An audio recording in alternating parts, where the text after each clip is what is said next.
Size de kolay gelsin.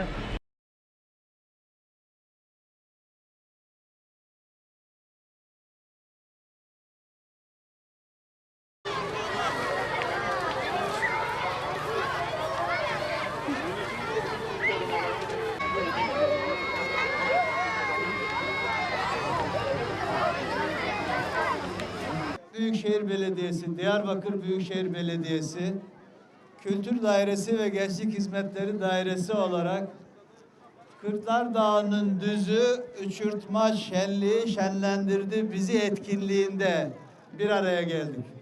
Sözlerimin başında hepinizden ricam, pandemi daha bitmiş değil. Pandemi devam ediyor maalesef. Sayılar artmaya, virüs sevdiklerimizi aramızdan almaya da devam ediyor. Onun için her birinizden rica ediyorum. Ne olur 3 kurala uymayı ihmal etmeyin. Maskesiz hiç kimse meydanda bulunmasın. Mutlaka mesafeye dikkat edelim ve temizliğe de dikkat edelim. 3 tane basit kural arkadaşlar. Sevgili Diyarbakırlılar, şu anda bulunduğumuz alan gerçekten Diyarbakır'ın en güzel, en müstesna alanlarından. Burası ve hemen üzeri Kırklar Dağı'nın düzü. Az önce Bedri Bey'in ifade ettiği türkülere konu olmuş, efsanelere konu olmuş bölgenin en önemli değeri. Ama maalesef ne yaptık biz Diyarbakırlı olarak?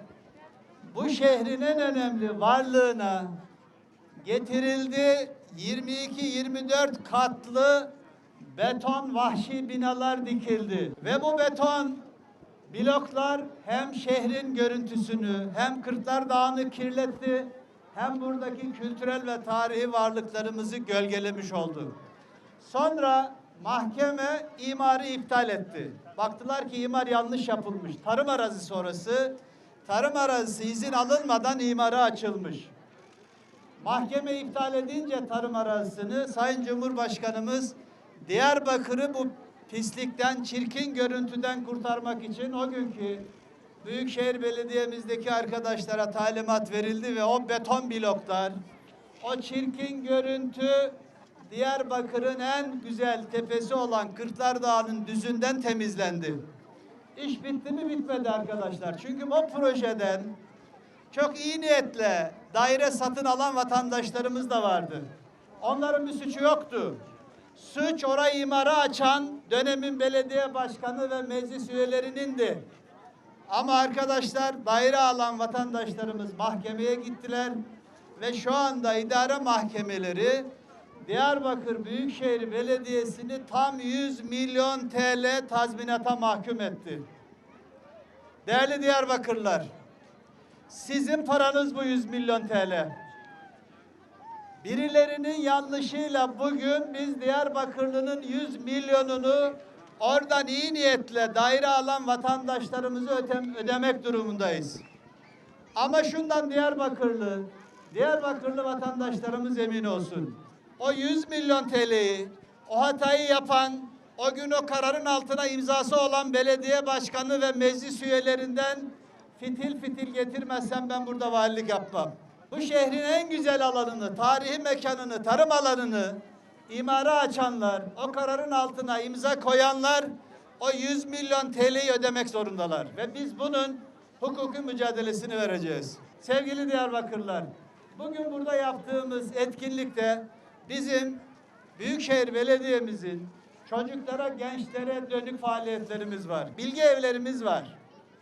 Bilgi evi ne demek? Bilgi evi okula devam eden, özellikle ilkokul ve ortaokula devam eden yavrularımıza destek eğitimi verdiğimiz, onların kaliteli zaman geçirmelerini sağladığımız bir yapımız var. Çocuklarımız okuldan arta kalan zamanlarını gelip bilgi evinde oradaki öğretmenlerimiz, profesyonel yöneticilerimizin eşliğinde hem takviye dersleri alıyorlar hem değerler eğitimi veriyoruz yavrularımıza. Şimdi Diyarbakır'da bu bilgi evlerimizin sayısını artırıyoruz. Şu ana kadar bir noktada vardı. Yakın bir zamanda merkezdeki ve taşradaki büyük ilçelerimizde de bilgi evlerimiz olacak ve daha çok yavrumuza ulaşacağız. daha çok çocuğumuzu sokaktaki tehlikelerden korumaya çalışacağız. Değerli Diyarbakırlılar, biz Diyarbakır'da yaşayan 1.750.000 vatandaşımıza, çocuğumuza, gencimize, kadınımıza, yaşlımıza, engellimize bir şekilde dokunmak istiyoruz. Onların hayatını kolaylaştırmak istiyoruz. Sosyal belediyeciliğin en güzel örneklerini Diyarbakırlı hemşehrilerimize sunmak istiyoruz. Bu konuda ekibimizle beraber gece gündüz 24 saat çalışıyoruz. İşte o etkinliklerden bir tanesi. Çocuklarımıza dönük olan, bilgi evlerimizde eğitim gören ve anonsumuzu duyup buraya gelen sevgili yavrularımızla, onların aileleriyle beraber bugün burada bir uçurtma şenliği düzenledik. Gelen bütün ailelere, bütün çocuklarımıza ilim valisi olarak çok teşekkür ediyorum.